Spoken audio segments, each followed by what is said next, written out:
Hi, this is Father J.B. Acosta of the Franciscan Conventual here in St. Maximilian Seminary. I will show to you some of the work of our friars. Today, 21st of July 2020, on the feast of St. Lawrence of Brindisi. A simple work, simple lifestyle of the Franciscans, manual work, one of our ways to live here as Franciscans. And I will show to you some of them. Okay? These are our friars. Okay. Digging compost pit. I want to introduce you some of them.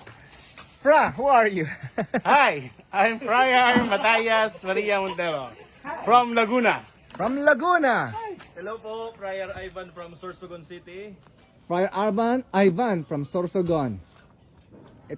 Hello po, I'm Friar Alfred Martin from Cavite.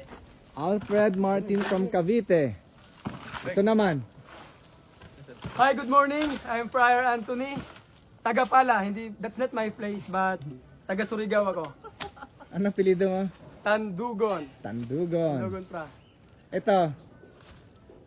Ciao! Son of Fra Gregory from Leyte. From Leyte. Hi, I'm from Maximilian Bumakod from Bataan. Bataan. Anong buhay Franciscano dito sa St. Maximilian? Oh. Ang magpiko ay biro, pero maghapong tulo.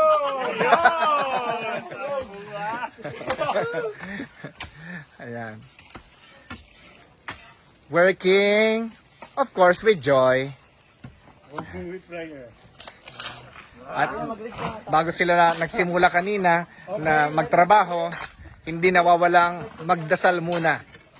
Kasi ang ginawa namin dito, before working, we have to pray first.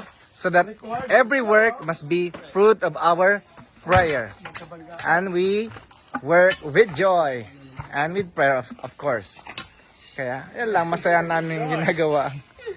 Pagpipiko, pagbubutas. Kami po ang pag-segmento ay Ayan, kagawa ng basurahan.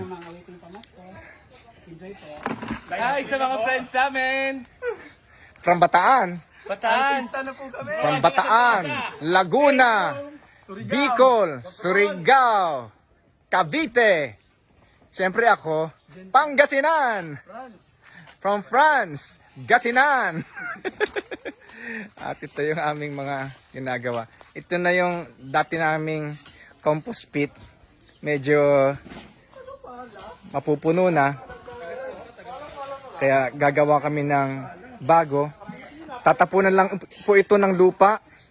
Tapos magiging fertilizer na uli. At dyan namin kukunin yung ibang pataba na lupa para sa aming mga garden.